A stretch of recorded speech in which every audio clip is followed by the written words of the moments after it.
Hello friends, welcome to Erode அம்மாச்சி சமையல். இது நம்ம வீட்டு சமையல். இன்றைக்கி நம்ம பார்க்க போகிறது ஒரு சூப்பரான டேஸ்டான தேங்காய் பால் புலாவ் தான் எப்படி செய்யலான்றதை பார்ப்போம். இது பார்த்திங்கன்னா நம்ம ஃபஸ்ட்டு சாதத்தை வேக வச்சு எடுத்துக்கிட்டு அதுக்கப்புறம் இந்த புலாவ் செய்யலாம். ரொம்ப ஈஸியாக ரொம்ப சிம்பிளாக எப்படி பண்ணலான்றதை பார்ப்போம் வாங்க. நம்மளோட சேனலில் சப்ஸ்கிரைப் பண்ணாதவங்க சப்ஸ்கிரைப் பண்ணிக்கோங்க. சமையல் குறிப்புக்கள்லாம் உடனே உங்களுக்கு வேணும்னு நினச்சிங்கன்னா பக்கத்தில் இருக்க பெல் பட்டனை அழுத்தி வச்சுக்கோங்க. அப்படியே ஃபேஸ்புக், இன்ஸ்டாகிராம், ஷேர் சேட்டை ஃபாலோ பண்ண மறந்துடாதீங்க. பாருங்கள், இப்போ நான் 1/4 கிலோ அளவுக்கு அரிசி எடுத்திருக்கேன். அது 20 நிமிஷம் ஊற வச்சுட்டேன். இப்போ அந்த அரிசி வேகிற அளவுக்கு நம்ம தண்ணி ஊற்றி வச்சுக்கலாம். இது நல்லா கொதிக்கட்டும். கொதிக்கும் போதே நம்ம என்ன பண்ணலாம், 1 ஸ்பூன் அளவுக்கு எண்ணெய் ஊற்றிக்கலாம். அது நீங்கள் சமையலுக்கு யூஸ் பண்ணுற எண்ணெயை நீங்கள் ஊற்றிக்கோங்க. இதுலேயே 1 ஸ்பூன் அளவுக்கு உப்பு போட்டுடலாம். டேபிள் ஸ்பூனில் ஒரு 3 ஸ்பூன் அளவுக்கு தேங்காய் எண்ணெய் ஊற்றிருக்கேன். குழிக்கரண்டியில் 1 கரண்டி அளவுக்கு நெய் போட்டுக்கலாம். பாருங்கள், இதுக்கு 2 பிரியாணி இலை எடுத்துக்கலாம். 3 பட்டை, 1 அன்னாச்சி மொக்கு, 3 ஏலக்காய், 3 கிராம்பு, 1/4 ஸ்பூன் அளவுக்கு சோம்பு. பாருங்கள், 1 பெரிய வெங்காயத்தை நல்ல நீல வாக்கில் கட் பண்ணியிருக்கேன். அப்படி இல்லைன்னா 1 கைப்பிடி அளவுக்கு பெரிய வெங்காயம் போட்டுக்கோங்க. பாருங்கள், இது நல்லா ப்ரௌன் கலரில் நல்லா வறுத்துக்கணும். பாருங்கள், இப்போ நான் அரிசி ஒரு 20 நிமிஷம் நல்லா ஊற வச்சாச்சு. ஊற வச்ச அரிசி அதில் கொட்டிடலாம். நல்லா தண்ணி கொதித்த உடனே போடுறதுனால சீக்கிரமாக வெந்துடும். ஒரு 5 நிமிஷம் கழித்து இதை வடிச்சிடலாம். பாருங்கள், நல்ல ப்ரௌன் கலரில் வருது. இந்த மாதிரி இருந்ததுன்னா நல்ல ஒரு ஸ்வீட் டேஸ்ட்டோட சூப்பராக இருக்கும். 5 முந்திரி பருப்பு எடுத்து வச்சுருக்கேன். இதையும் இதிலையே போட்டு வறுத்துடலாம். இதில் ஒரு 25 திராட்சை எடுத்து வச்சுருக்கேன். இதையும் போட்டுக்கலாம்.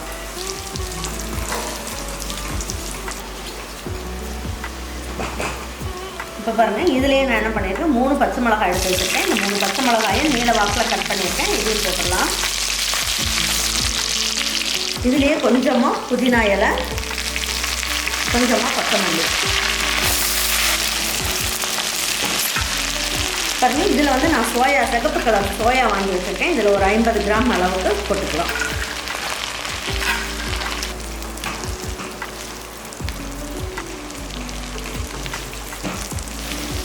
பாருங்கள், இப்போ நான் என்ன பண்ணியிருக்கேன், காலிஃப்ளவர் ஒரு பூவில் ஒரு 1/4 பங்கு அளவுக்கு எடுத்து வச்சுருக்கேன். இதையும் போட்டுக்கலாம். பீன்ஸையும் எடுத்து நமக்கு தேவையான சைஸ் கட் பண்ணி போட்டுக்கோங்க. கேரட்டையும் எடுத்து இந்த அளவுக்கு நீங்கள் கட் பண்ணிக்கலாம். அப்போ தான் பிரியாணி சாப்பிடும் போது உங்களுக்கு நல்லாயிருக்கும். பாருங்கள், ஒரே ஒரு உருளைக்கிழங்கு எடுத்து தோல் எடுத்துட்டு சின்ன சைஸாக கட் பண்ணி எடுத்து வச்சுக்கலாம்.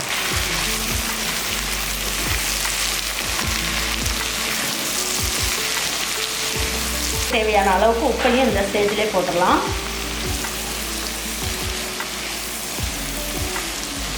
பாருங்கள், இதில் 2 ஸ்பூன் அளவுக்கு இஞ்சி பூண்டு பேஸ்ட் எடுத்து வச்சுருக்கேன்.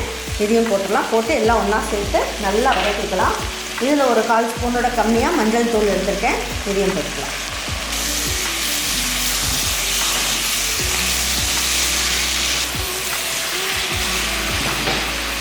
இதில் ஒரு 3 சொட்டு அளவுக்கு ரோஸ் வாட்டர் இருக்கு இல்லைங்களா, அது ஊற்றிக்கலாம். அப்போ இந்த புலாவ் ரொம்ப நல்ல டேஸ்ட்டாக சூப்பராக இருக்கும். பாருங்கள், இந்த அளவுக்கு நல்லா வதக்கியாச்சு. இப்போ என்ன பண்ணலாம், இதுக்கு தேவையான அளவுக்கு தண்ணி ஊற்றிடலாம். பாருங்கள், இப்போ நான் என்ன பண்ணியிருக்கேன், தேங்காய் பால் எடுத்து வச்சுருக்கேன். இந்த தேங்காய் பால் பார்த்திங்கன்னா கெட்டி பால், ஃபஸ்ட்டு பால் 2வது பால் 2 சேர்த்து ஒன்றா எடுத்து வச்சுருக்கேன். இப்போ நான் இதில் 1 டம்ளர் அளவுக்கு நான் அரிசி எடுத்தேன் அப்படின்னா நீங்கள் இதில் 1.5 டம்ளர் அளவுக்கு தண்ணி ஊற்றுனீங்கன்னா சரியாக இருக்கும். அதாவது நான் தேங்காய் பாலையே சேர்த்துக்கிறேன்.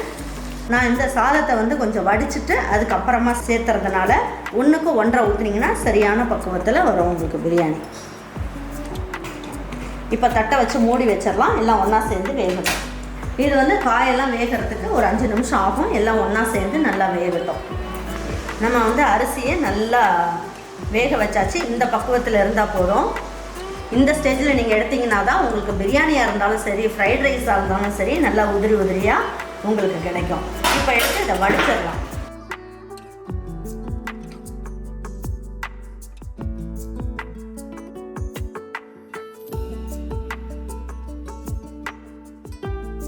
பாருங்கள், ஃப்ரைட் ரைஸ் செய்கிறதுக்கு தேவையான அளவுக்கு நம்ம சாதத்தை வந்து ரெடி பண்ணி வச்சுட்டோம். நல்லா உதிரி உதிரியாக இருக்கும்.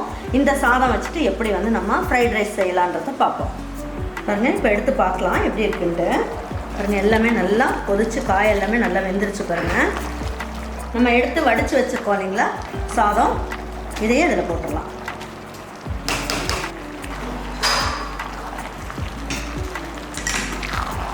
நல்லா மிக்ஸ் பண்ணி விட்டுடலாம்.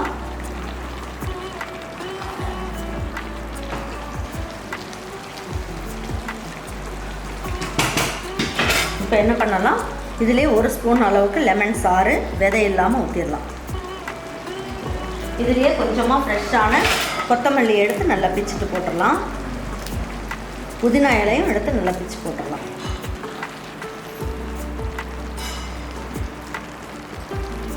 பாருங்க, இந்த புலாவுக்கு ஒரு 1/4 ஸ்பூன் அளவுக்கு சுகர் போடலாம். போட்டிங்க அப்படின்னா நல்லா டேஸ்ட்டாக சூப்பராக இருக்கும். 2 நிமிஷம் மட்டும் ஹை ஃப்ளேமில் இருக்கட்டும். தம் எப்படி போடலான்றதை பார்ப்போம்.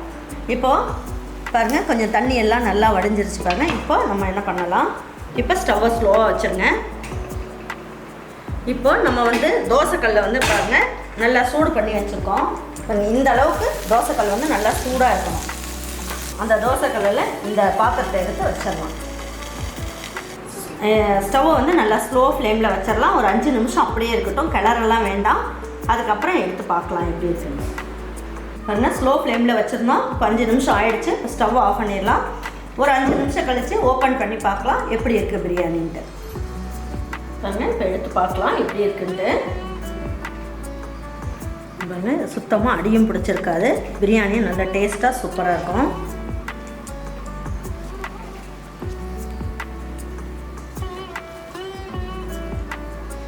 நல்ல உதிரி உதிரியான பிரியாணி நல்ல ஜம்முன்னு சூப்பராக கிடச்சிருச்சு. திராட்சையும் முந்திரியும் லேசாக வறுத்துட்டு எடுத்து இதில் தூவி விட்டு எடுத்து வச்சு பரிமாறிக்கலாம். புதினா இலையும் கொத்தமல்லியும் கொஞ்சம் லேசாக அப்படியே கட் பண்ணி தூவி விட்டுட்டு எடுத்து வச்சு பரிமாறிக்குவோம். நம்ம ஒவ்வொரு ஹோட்டலில் போய் சாப்பிடும் போது இதில் என்ன போட்டாங்கன்னு தெரியல, அந்தளவுக்கு வாசனை ரொம்ப சூப்பராக இருக்கே அப்படின்னு நம்ம நினைப்போம் இல்லைங்களா. அதோட ரகசியம் என்ன அப்படின்னு பார்த்தீங்கன்னா இந்த ரோஸ் வாட்டர் தான். இதே மாதிரி ஒரு புலாவை உங்கள் வீட்டில் இருக்கவங்க எல்லாருக்குமே செஞ்சு கொடுத்துட்டு அவங்களுக்கெல்லாம் பிடிச்சிருந்ததுன்னா லைக் பண்ணுங்கள், ஷேர் பண்ணுங்கள், சப்ஸ்கிரைப் பண்ணுங்கள், மறந்துடாமல் கமெண்ட்ஸ் பண்ணுங்கள். தேங்க்யூ ஃபார் வாட்சிங் ஈரோடு அம்மாச்சி சமையல். தேங்க்யூ.